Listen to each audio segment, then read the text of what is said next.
Morning. Unit 2, Part 2, Business Economics. First topic, demand forecasting.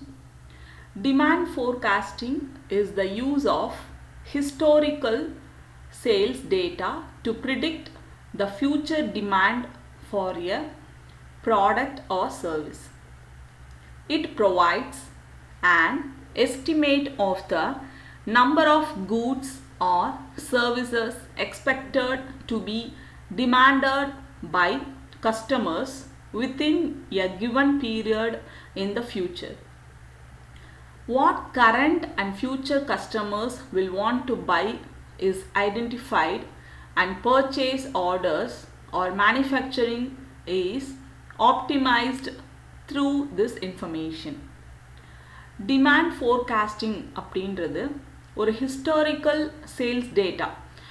இதுக்கு முன்னாடி அதாவது ஒரு 5 இயர்ஸாக வந்து என்ன இருக்குது, சேல்ஸில் வந்து எவ்வளோ வந்து போயிருக்கு அப்படின்றத முன்கூட்டியே வந்து ப்ரிடிக்ட் பண்ணுறது. அதாவது ஃப்யூச்சருக்காக future demand for a product or service. நம்ம எவ்வளோ ப்ராடக்ட் வந்து தயாரிக்கணும், எவ்வளோ சர்வீஸ் நமக்கு கொடுக்குற மாதிரி இருக்கும் அப்படின்றத எதை வச்சு நம்ம ப்ரிப்பேர் பண்ணணும் அப்படின்னா ஹிஸ்டாரிக்கல் சேல்ஸ் டேட்டா, அதாவது முன்கூட்டியே உள்ள அந்த டேட்டாஸை வச்சு, அதாவது முன்னாடியே ப்ரிடிக்ட் பண்ணுறது, ஃப்யூச்சருக்காக முன்னெச்சரிக்கையாக வந்து நம்ம ப்ரிடிக்ட் பண்ணுறது. இவ்வளோ ப்ராடக்ட் வந்து ப்ரொடக்ஷன் பண்ணலாம், இவ்வளோ ப்ராடக்ட் வந்து போகும், நமக்கு சேல்ஸ் போகும் அப்படின்னு சொல்லிட்டு.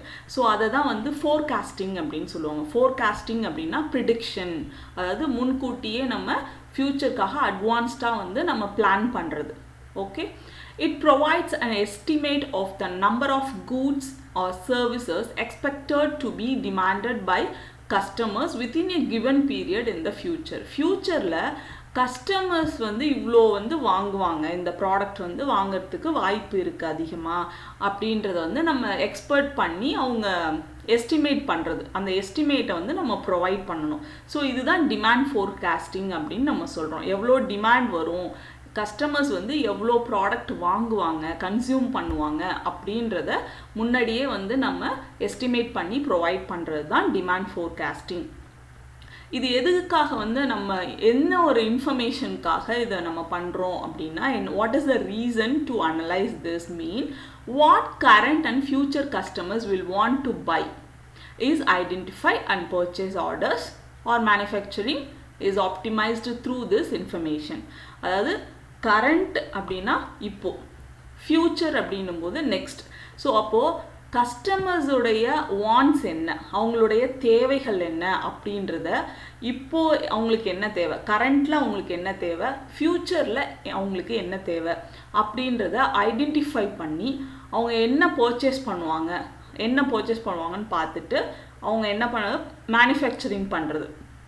ஸோ ஒரு ப்ராடக்டை வந்து ப்ரொடக்ஷன் யூனிட்காக இந்த டிமாண்ட் ஃபோர்காஸ்டிங் அப்படின்றத அந்த ரீசனுக்காக இந்த டிமாண்ட் ஃபோர்காஸ்டிங் நம்ம பண்ணுறோம். Right. It is a process in which probable demand for a product or service is estimated for the future period of time. It implies the study of past demand which is used as historical data for that product or service in the present market condition. அதாவது historical data அப்படின்னா நான் ஏற்கனவே உள்ள 5 years அந்த மாதிரி ஒரு 5 years datas எடுப்பாங்க. 5 years வந்து எவ்வளோ மார்க்கெட்டில் எப்படி போயிருக்கு அப்படின்றத அந்த டேட்டாவை வச்சு ப்ரெசண்ட் மார்க்கெட்டோட அவங்க என்ன பண்ணுவாங்க அப்படின்னா மர்ஜ் பண்ணி அவங்க அனலைஸ் பண்ணுவாங்க. ஸோ அனலைஸ் பண்ணும்போது அவங்களுக்கு வந்து ஒரு ஃபோர்காஸ்ட், டிமாண்ட் ஃபோர்காஸ்ட் வந்து எனக்கு கிடைக்கும். அதுதான் இங்கே ஃபார் எக்ஸாம்பிள் கொடுத்துருக்காங்க. ஆக்சுவல் பாஸ்ட் சேல்ஸ் என்ன, லாஸ்ட் 5 இயர்ஸ் சேல்ஸ் என்ன, இப்போ உள்ள மார்க்கெட் ரிசர்ச் என்ன, இப்போ உள்ள மார்க்கெட் எப்படி இருக்குது அப்படின்றத அவங்க ரிசர்ச் பண்ணுவாங்க. ஸோ இது ரெண்டுத்தையும் மர்ஜ் பண்ணி அவங்க வந்து இவ்வளோ க்ரோத் நமக்கு வரும் அப்படின்னு சொல்லி ஒரு எக்ஸ்பெக்டட் க்ரோத் வந்து அவங்க ஒரு இது மாதிரி போடுவாங்க. ரைட். ஸோ அவங்க வந்து ஒரு எஸ்டிமேட் வந்து கொடுப்பாங்க, எக்ஸ்பெக்டட் க்ரோத் வந்து இவ்வளோ அப்படின்றத வந்து எஸ்டிமேட் கொடுப்பாங்க. ஸோ அதை வந்து ப்ரொவைட் பண்ணுவாங்க. So that is demand forecasting. I hope you understood. Next one is types of demand forecasting. இந்த டிமாண்ட் ஃபோர்காஸ்டிங்லேயே நிறைய டைப்ஸ் இருக்குது. Demand forecasting is distinctly classified based on 3 different factors. அதாவது 3 டைப்பாக வந்து அதை பிரிக்கிறாங்க. எப்படி அப்படின்னா the scope of the market considered, அதாவது மார்க்கெட்டை வச்சு, அதாவது macro level market and micro level மார்க்கெட்டுன்னு நம்ம சொல்லுவோம் இல்லையா. So what is you know already what is macro and micro. மேக்ரோன்றது ஒரு நேஷ்னல் இன்கம் லெவலில் ஜிடிபி லெவலில் நம்ம பண்ணுறது, பிஸ்னஸ் பண்ணுறது. மைக்ரோ அப்படின்றது ஒரு ஃபேம் அந்த மாதிரி ஹவுஸ் ஹோல்டு அந்த மாதிரி பண்ணுறது தான் நம்ம மைக்ரோ அப்படின்னு சொல்லுவாங்க. The number of details required, first வந்து என்ன அப்படின்னா மேக்ரோ அண்ட் மைக்ரோ. இது வந்து மார்க்கெட்டை கன்சிடர் பண்ணி macro and micro level demand forecasting prepare பண்ணுவாங்க. நெக்ஸ்ட் வந்து number of details required, numbers டீட்டெயில்ஸை ரெக்யர்ட் பண்ணி பேசிவ் அண்ட் ஆக்டிவ் ஃபோர்காஸ்டிங்கை வந்து ப்ரிப்பேர் பண்ணுவாங்க. நெக்ஸ்ட் வந்து and the length of time considered, அதாவது லென்த் இவ்வளோ நாள்லேருந்து இவ்வளோ நாள் வரைக்கும் அப்படின்னு சொல்லுவோம் இல்லையா. So that is the length of time considered, அதாவது short term and long term forecasting prepare பண்ணுவாங்க. ஸோ அப்போ த்ரீ ஃபேக்டர்லேயும் ஒவ்வொரு ஃபேக்டர்லேயும் 2 type of level demand forecasting prepare பண்ணுறாங்க. இப்போ டோட்டலாக வந்து அவங்க 6 டைப் ஆஃப் டிமாண்ட் ஃபோர்காஸ்டிங் பண்ணுறாங்க. First வந்து micro level demand forecasting. So micro level demand forecasting involves estimation concerning the internal operations of your business. Already நான் வந்து சொல்லியிருக்கேன், மைக்ரோ லெவல் அப்படின்றது ஒரு ஃபேமோ ஒரு ஹவுஸ் ஹோல்டோ அப்படின்னு சொல்லுவோம் இல்லையா. ஸோ அது உள்ள இன்டர்னல் ஆப்ரேஷன்ஸ், அந்த பிஸ்னஸ்க்குள்ளே என்னென்ன அப்படின்றத வந்து ஒரு ஸ்மால் சைஸ் டிமாண்ட் ஃபோர்காஸ்டிங்காக அவங்க பண்ணுறது தான். Demand forecasting at the micro economic level is specific to a business and different segments of its internal operations. So அவங்களுடைய பிஸ்னஸ் லெவலில் ஒரு டிஃப்ரெண்ட் செக்மெண்ட்டில் வந்து அவங்க என்னென்னா இன்டர்னல் ஆப்ரேஷன்ஸ் மாதிரி பண்ணுவாங்க. These segments May include particular product categories, அதாவது இப்போ ஒரு பிஸ்னஸ் இருக்குது அப்படின்னா அவங்க வந்து நிறைய, இப்போ ஹிந்துஸ்தான் யூனிலீவர் லிமிடெட் இருக்குது அப்படின்னா, ஸோ அவங்க வந்து அந்த ப்ராடக்ட் கேட்டகரிஸ் இருக்கு இல்லையா, ஷாம்பூ, சோப்பு, அந்த மாதிரி ஒவ்வொரு ப்ராடக்ட் கேட்டகரிஸ். ஸோ அது உள்ளே அவங்க என்ன பண்ணுவாங்க, ஹிந்துஸ்தான் யூனிலீவர் லிமிடெட் அப்படின்றது ஒரே ஃபேம் இல்லையா.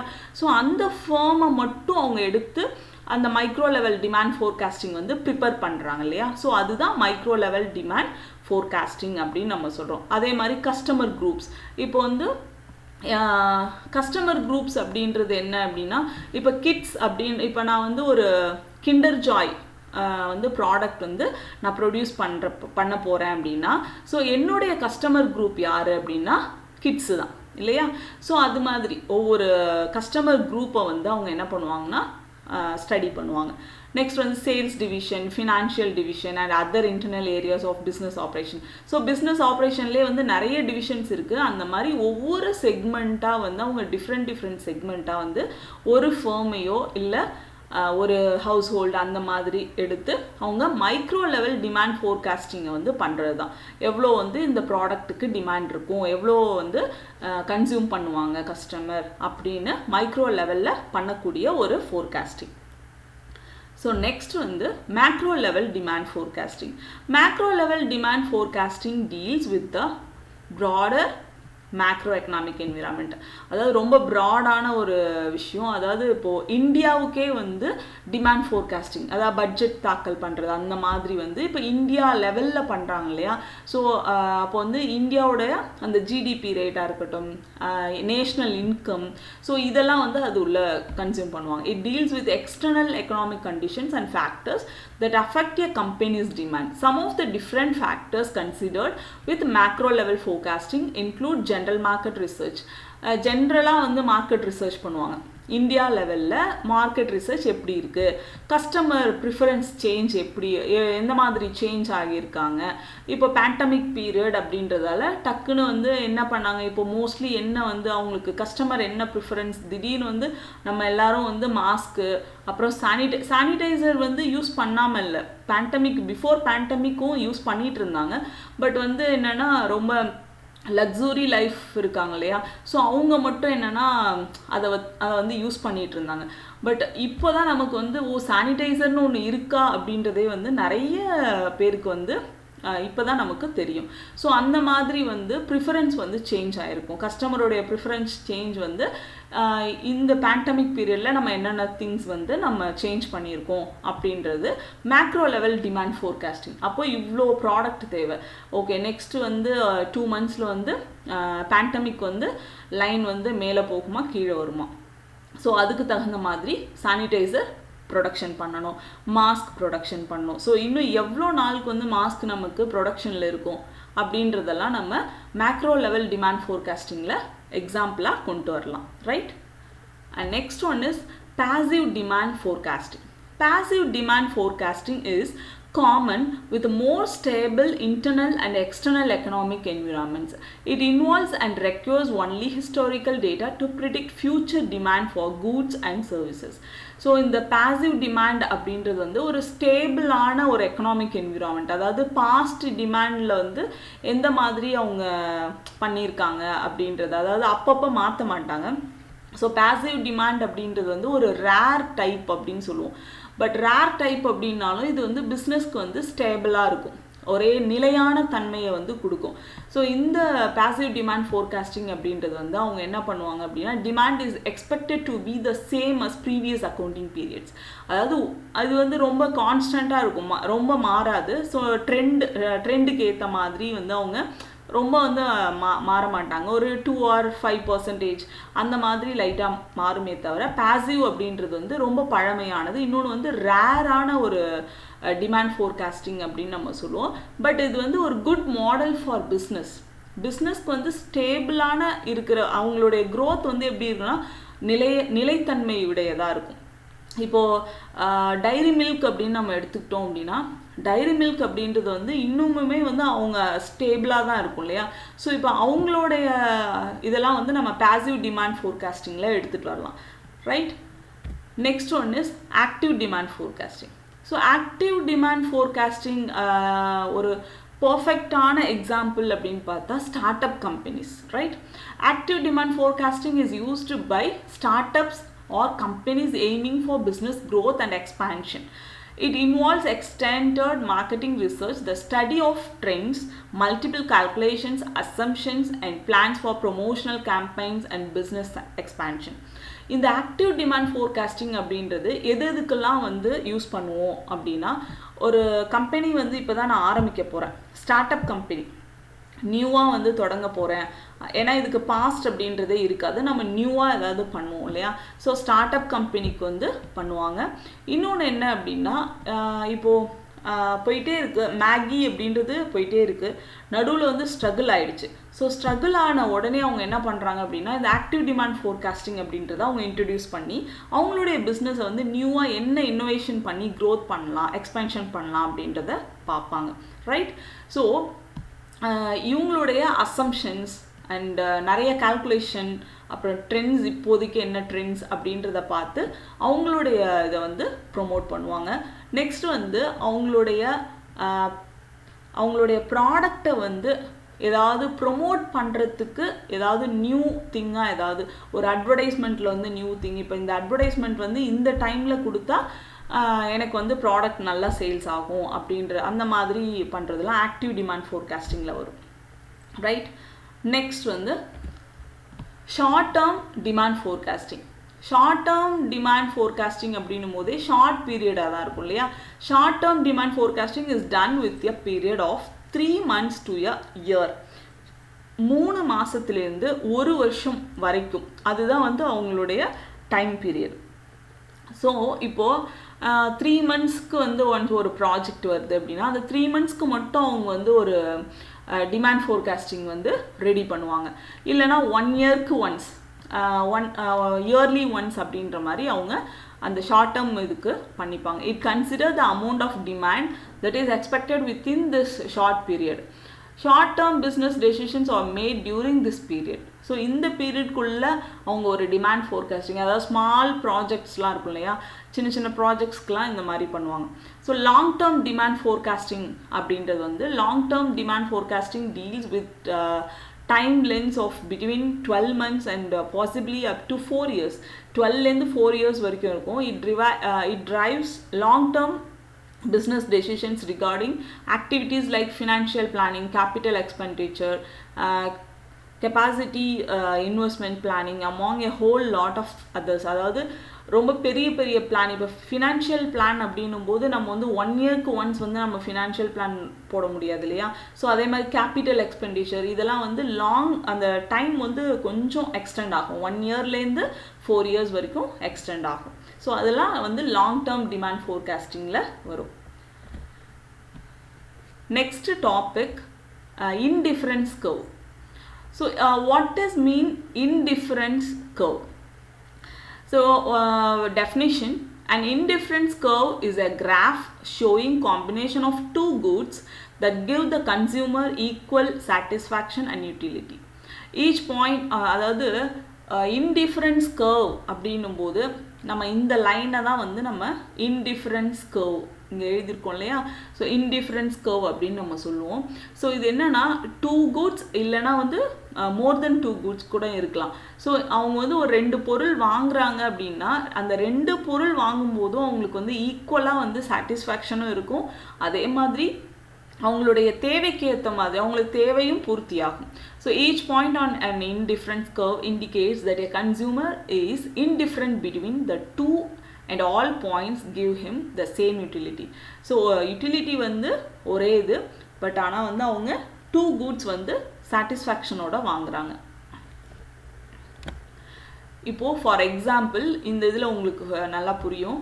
ஸோ indifference curve அப்படின்றதுக்கு என்ன அப்படின்னா, it is a graph showing the combination of 2 goods. அதாவது 2 goods இருக்குது. என்னென்ன அப்படின்னு பார்த்தீங்கன்னா, ஒன்று வந்து என்ன வீட் கோதுமை, இன்னொன்று வந்து ரைஸ். ஓகே, ஸோ இது 2 goods வந்து இருக்குது that give the consumer the same level of satisfaction and utility making him indifferent. First என்ன பண்ணுறாங்க அப்படின்னா, கேஸ் ஏ இந்த பர்சன் என்ன பண்ணுறாரு அப்படின்னா நார்த் இந்தியன் பர்சன் வச்சுக்கோங்க. ஓகே, இவர் வந்து நார்த் இந்தியாவிலேருந்து இங்கே வந்திருக்காரு. ஸோ இங்கே தான் அவங்க வந்து இருக்காங்க. ஸோ அப்போ அவங்க ரைஸ் வந்து கம்மியாக யூஸ் பண்ணுவாங்க. ஸோ ஒரே ஒரு பேக் மட்டும் அவங்க ரைஸ் வாங்கிக்கிறாங்க. பட் வீட் வந்து அவங்க அதிகமாக யூஸ் பண்ணுறதால 3 பேக் வந்து அவங்க வீட் வாங்கிக்கிறாங்க. ஸோ அப்போ இவர் வந்து சாட்டிஸ்ஃபேக்ஷனாக இல்லையா அப்படின்னு கேட்டால் எஸ். ஏன்னா அவரோட யூட்டிலிட்டி அவருக்கு தேவையானது என்னென்னா வீட்டு தான் அதிகமாக தேவை, ரைஸ் கம்மியாக தேவை.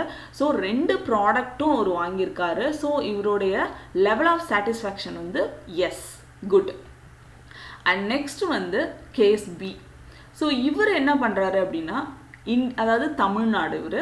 ஸோ தமிழ்நாட்டில் வந்து ரைஸ் நம்ம நிறைய சாப்பிடுவோம். ஸோ அப்போது ரைஸ் வந்து 3 பேக்கு, வீட் வந்து 1 பேக், ரைட்.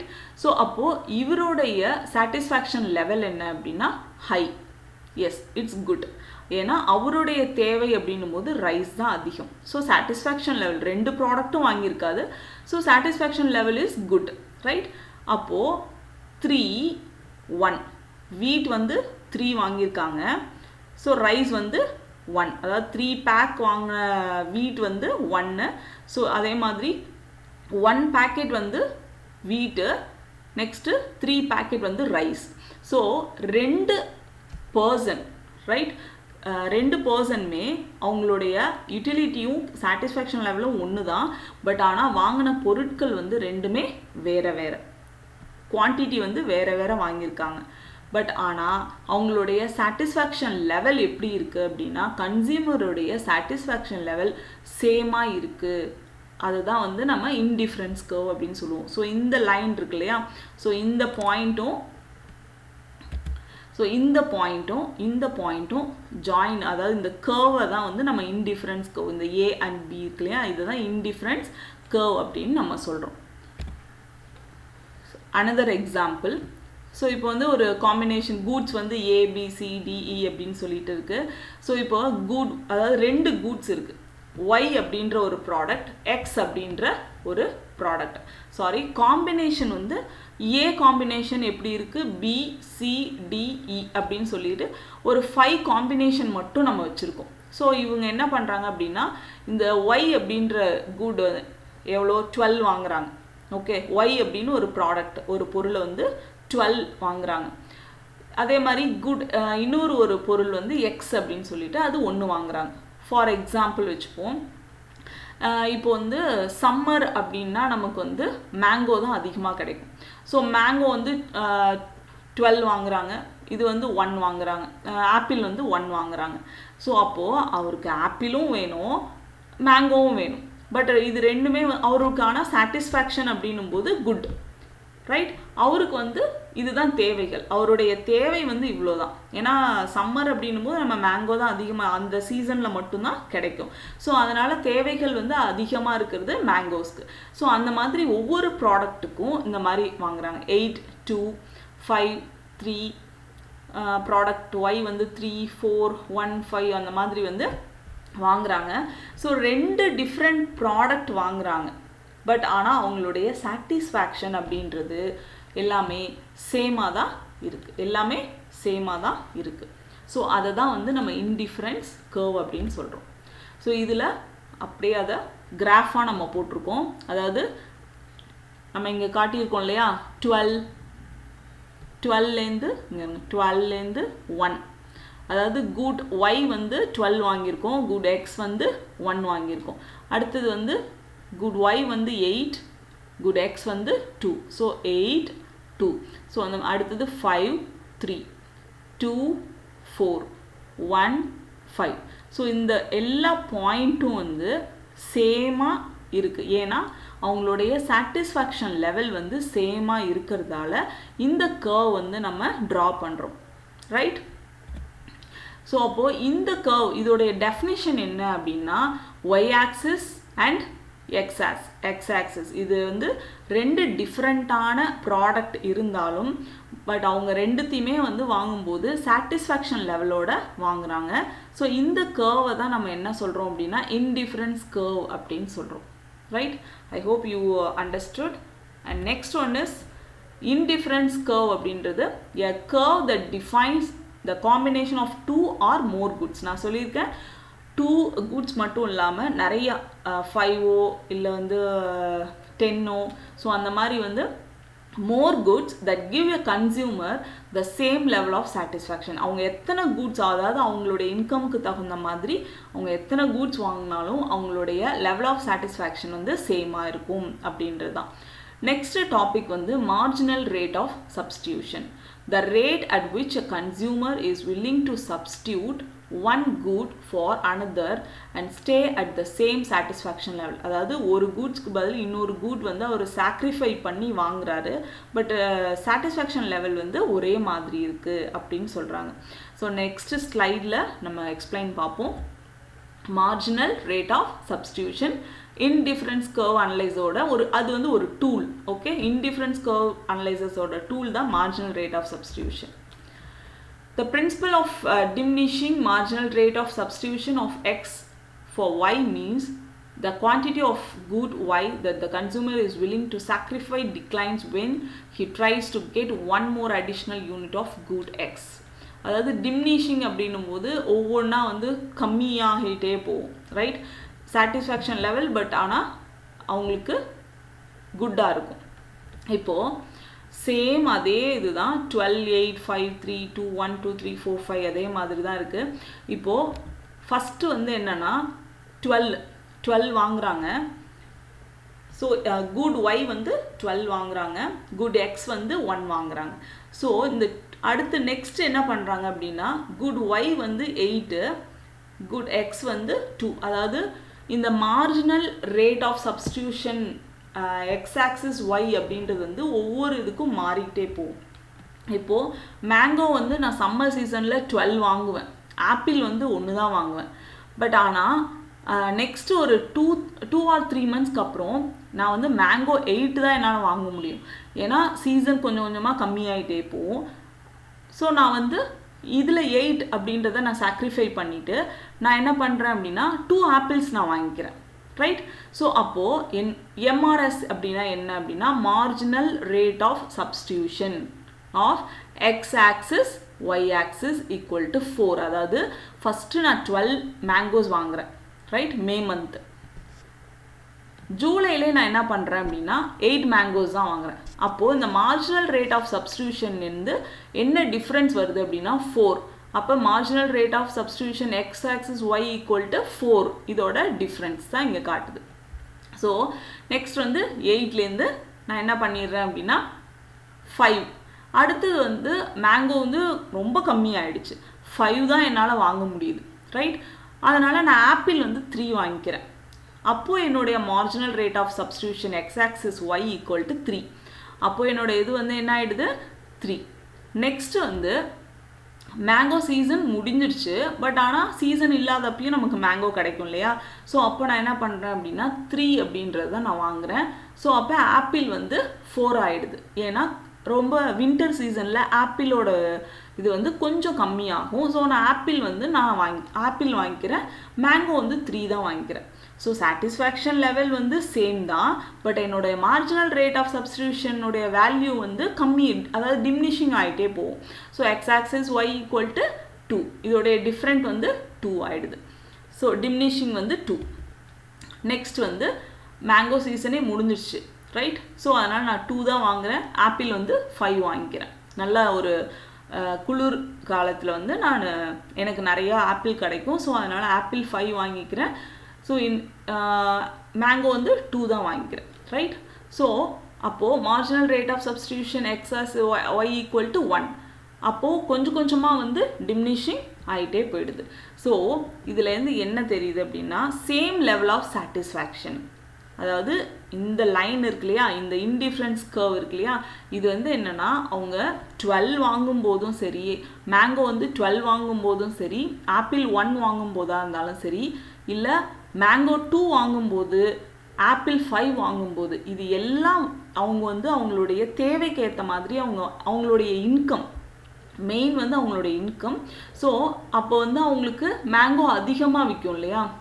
வின்டர் சீசனில் மேங்கோ அப்படின்றது வந்து அதிகமான அமௌண்ட்டு. ஸோ அதுக்கு தகுந்த மாதிரி ஒன்றுக்கு ஒன்று சாக்ரிஃபை பண்ணி அவங்க வாங்கிக்கிறாங்க. ஸோ அதனால் இந்த டிமினிஷிங் அப்படின்றது வந்து டிமினிஷிங் ஆஃப் மார்ஜினல் யூட்டிலிட்டி அப்படின்றது வந்து அவங்களுடைய லெவல் ஆஃப் சாட்டிஸ்ஃபேக்ஷனை வந்து சேமாக தான் இருக்குது அப்படின்னு சொல்கிறாங்க. ஸோ இதுதான் இன்டிஃப்ரென்ஸ் கர்வ் அப்படின்னு சொல்கிறோம். So marginal rate of substitution x-axis y is the same as slope of indifference curve. Next topic, equilibrium. So இந்த டயக்ராம்லேயே உங்களுக்கு தெரிஞ்சிருக்கும் equilibrium அப்படின்னா என்ன அப்படின்னா சமநிலை, அதாவது சமமான ஒரு இடத்துல போய் நிற்கிறது, ரைட்? ஸோ அதை தான் equilibrium அப்படின்னு நம்ம சொல்லுவோம். Meaning of equilibrium, state in which forces acting in opposite directions are perfectly in balance so that there is no tendency to change. Equilibrium அப்படின்றது என்ன அப்படின்னா, அதாவது கரெக்டாக பேலன்ஸ் பண்ணி ஒரு இடத்துல, பர்ஃபெக்டாக பேலன்ஸ் பண்ணி ஒரு இடத்துல நிற்கும், அதுக்கப்புறம் அது சேஞ்சே ஆகாது அப்படின்னு சொல்லுவோம் இல்லையா? ஸோ அதை தான் நம்ம ஈக்குலிபிரியம், மீனிங் ஆஃப் ஈக்குலிபிரியத்தில் அதுதான் சொல்லியிருக்காங்க. ஃபார் எக்ஸாம்பிள், நான் வந்து ஜஸ்ட் ஒரு பவுல் ஒன்று இருக்குது, அந்த பவுலில் நான் என்ன பண்ணுறேன்னா ஒரு பால், ரைட்? ஒரு பாலை வந்து இந்த சைட்லேருந்து நான் போடுறேன். அப்போ இந்த சைட்லேருந்து நான் போடும்போது அந்த பால் என்ன ஆகும், இங்கேருந்து இங்கே போகும், திரும்ப இங்கே வரும், இங்கே வரும், இப்படியே போயிட்டுருக்கும். போயிட்டு கண்டிப்பாக லாஸ்ட்டில் என்ன ஆகும், ஒரு பாயிண்டில் சமநிலையை அடையும், அதாவது ஈக்குலிபிரியம் பாயிண்ட். ஸோ அந்த இடத்த, அந்த பாயிண்ட்டை தான் நம்ம ஈக்குலிபிரியம் அப்படின்னு சொல்கிறோம், ரைட்? ஸோ அதுதான் இங்கே மீனிங் ஆஃப் ஈக்குலிபிரியத்தில் கொடுத்துருக்காங்க. State in which forces acting in opposite directions R perfectly imbalance. நம்ம ஆப்போசிட் டைரக்ஷன்லேருந்து போட்டாலும் பர்ஃபெக்டாக வந்து அது இன்பேலன்ஸில் போயிட்டு கரெக்டாக வந்து என்ன பண்ணுன்னா பேலன்ஸ் ஆகிடும். So that there is no tendency to change. So அது சேஞ்ச் ஆகாது, இந்த இடத்துல தான் அந்த பால் நிற்கும் இல்லையா? ஸோ இதுதான் அதோடைய place. So that is the equilibrium அப்படின்னு சொல்கிறோம். The price at which quantity demanded of a commodity is equal to its quantity supplied. So அதாவது சப்ளை, இது வந்து எக்கனாமிக் ப்ரைஸ்ன்னு சொல்லுவோம், அதாவது சப்ளை ஈக்குவல் டு டிமாண்ட். இது உங்களுக்கு இல்லை, பட் ஆனால் தெரிஞ்சுக்கோங்க. So supply equal to demand. இப்போ வந்து சப்ளை வந்து எந்த அளவுக்கு போகுதோ டிமாண்டும் அந்த அளவுக்கு இருக்குது அப்படின்றது தான். ஸோ இந்த ஈக்குலிபிரியத்தில் வந்து 2 டைப் இருக்குது. என்னென்னா ஸ்டேபிள் ஈக்குலிபிரியம், அப்புறம் வந்து ஸ்டாட்டிக் ஈக்குலிபிரியம் அப்படின்னு சொல்லிட்டு இருக்குது. ஸ்டேபிள் ஈக்குலிபிரியம்னா என்ன அப்படின்றது வந்து ப்ரொஃபஸர் ஸ்டிங்லர் வந்து ஸ்டேட் பண்ணியிருக்காரு. Equilibrium is a position from which there is no net tendency to move. அதாவது ஈக்குலிபிரியம்னா ஃபஸ்ட்டு என்னன்னு சொல்லியிருக்காரு. From which there is no net tendency to move. அதாவது அந்த இடத்துலேருந்து மூவே ஆகாது, சேஞ்சே ஆகாதுன்னு சொல்கிறோம் இல்லையா. ஸோ அதுதான் ஈக்குலிபிரியம் அப்படின்னு நம்ம சொல்கிறோம். ஸோ இதுதான் அந்த point. Its absence is referred to as disequilibrium. Its absence அப்படின்னா பட் அந்த ஈக்குலிபிரியம் அப்படின்றது மூவ் ஆகாதுன்னு சொல்லிட்டோம். ஒருவேளை அது மூவ் ஆச்சுன்னா அதுதான் டிஸ்ஈக்குலிபிரியம் அப்படின்னு சொல்கிறார். ஸோ இந்த இடத்துல இருக்கிற இந்த பாயிண்ட் வந்து இந்த இடத்துலையோ இல்லை இங்கேயோ இந்த மாதிரி மாறி இருந்துச்சு அப்படின்னா டிஸ்ஈக்குலிபிரியம் அப்படின்னு நம்ம சொல்கிறோம். ஓகே, நம்ம topic consumers equilibrium. So consumers equilibrium occurs when he gets maximum satisfaction. Consumer ஈக்குலிபிரியம்னா என்ன? கன்சியூமருடைய சமநிலை, மனம் வந்து சமநிலையில் இருக்கக்கூடியது எப்போ இருக்கும்? ஒரு ப்ராடக்ட் நம்ம வாங்கும்போது மேக்ஸிமம் நான் சாட்டிஸ்ஃபேக்ஷன் ஆனேன் அப்படின்னா எனக்கு வந்து ஒரு சமநிலை, என்னுடைய மனசு வந்து ஒரு ஈக்குலிபிரியம் ஆகும், ஓகே அப்படின்னு சொல்லிட்டு. ஸோ அதுதான் வந்து consumer equilibrium.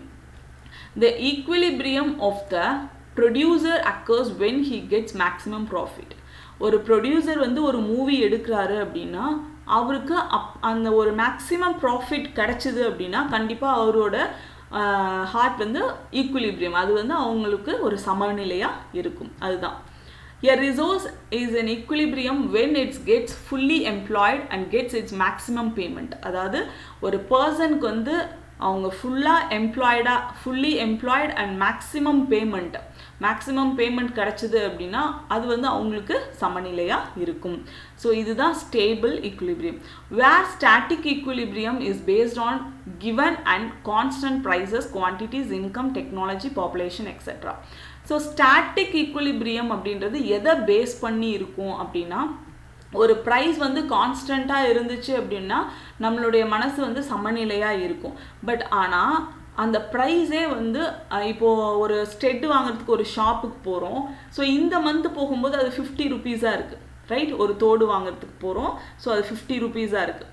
So next month வந்து அது நல்லா இருக்குன்னு சொல்லிட்டு நான் இன்னொன்று வாங்க போகிறேன், அப்போ வந்து 90 ரூபீஸாக ஆக்கிடுறாங்க. அப்போது நான் வாங்கிடுவேன், பட் ஆனால் என்னுடைய சாட்டிஸ்ஃபேக்ஷன் லெவல் அப்படின்றது கம்மியாயிடும். ஸோ அது என்னுடைய மனநிலை வந்து சமமாக இருக்காது. அதே மாதிரி குவான்டிட்டி, முன்னாடிலாம் 1 ரூபி சாக்லேட் வந்து நல்லா கொஞ்சம் குவான்டிட்டி அதிகமாக இருந்தது. ஸோ அதை வாங்கி சாப்பிடும்போதே ஒரு குட் ஃபீல் இருக்கும், 5 ரூபி சாக்லேட் சாப்பிட்ற மாதிரி இருக்கும். பட் இப்போ வந்து என்ன அப்படின்னா ரொம்ப கம்மியாகிட்டாங்க குவான்டிட்டிஸை. அப்போ என்னுடைய மனநிலை வந்து இப்போது கம்பேர் டு பிஃபோர் வந்து எனக்கு கம்மியான ஒரு satisfaction. So income, so pandemic பீரியடில் இன்கம் வந்து யாருக்குமே இல்லை, சில பேருக்கு கம்மி ஆயிடுச்சு. அப்போ வந்து நம்மளுடைய பொருட்கள் நம்ம வாங்கும்போது நம்மளுடைய ப்ராடக்ட் வந்து நம்ம வாங்குவோம், பட் ஆனால் ஃபுல் சாட்டிஸ்ஃபேக்ஷனோட நம்மளால் வாங்க முடியாது. ஏன்னா டிஃப்ரெண்ட், அதை அப்படியே வந்து நம்ம டிஃப்ரெண்ட்டாக குவான்டிட்டி அண்ட் குவாலிட்டி எல்லாத்தையும் கம்மி பண்ணி தான் நம்ம வாங்குவோம். ஸோ டெக்னாலஜி சேஞ்ச் ஆனதால் நம்மளால் சில திங்ஸ் வந்து நமக்கு கிடைக்கல அப்படின்னும் போது, அதாவது பாரம்பரிய ட்ரெடிஷ்னல் திங்ஸ் கிடைக்கல அப்படின்னும் போது நம்மளுடைய மனநிலை வந்து சமமாக இருக்காது. ஸோ அதே மாதிரி பாப்புலேஷன் இன்க்ரீஸ் ஆக நிறைய வந்து வான்ஸ் அதிகமாகிட்டே போகிறதால ரிசோர்ஸ் வந்து கம்மியாகுது. அதனால் நமக்கு ஒரு சாட்டிஸ்ஃபேக்ஷன் இருக்க மாட்டுது. ஸோ இதுதான் வந்து ஸ்டாட்டிக் ஈக்குலிபிரியம். அந்த ஸ்டாட்டிக் ஈக்குலிபிரியம் அப்படின்றது இதெல்லாம் பேஸ் பண்ணி தான் ஸ்டாட்டிக் ஈக்குலிபிரியம் இருக்கும். ஸோ நம்மளுடைய டாபிக் வந்து consumers equilibrium. A consumer is said to be in equilibrium when he is getting maximum satisfaction from the purchase of two goods and he does not want to change his behavior. இப்போ ஒரு 2 goods வந்து நான் வாங்க போகிறேன் அப்படின்னா அது வந்து ரெண்டுமே வந்து எனக்கு மேக்ஸிமம் சாட்டிஸ்ஃபேக்ஷனாக இருக்கும். ஃபார் எக்ஸாம்பிள், நான் ஆல்ரெடி சொன்னது தான், சம்மரில் வந்து நான் 12 மேங்கோஸ் வாங்குவேன், ஒரு ஆப்பிள் வாங்குவேன் அப்படின்னா அந்த 2 குட்ஸும் வந்து எனக்கு வந்து சாட்டிஸ்ஃபேக்ஷன் தான், ரைட்? இதுவே வின்டரில் வந்து நான் 2 மேங்கோ தான் வாங்குவேன், 5 ஆப்பிள்ஸ் வாங்குவேன் அப்படின்னா so that is my maximum satisfaction in that situation, right? So that is the consumer equilibrium. Consumer's equilibrium point is achieved by studying the indifference map and price line.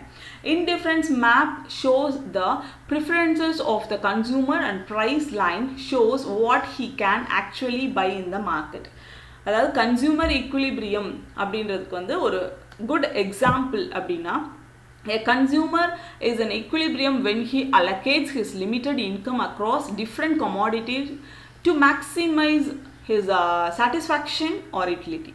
So ஒரு பர்சனுக்கு வந்து எப்போ satisfied, இப்போது இந்த person வந்து satisfied consumer எப்படி அப்படின்னா, she is getting maximum utility from different commodities with limited income.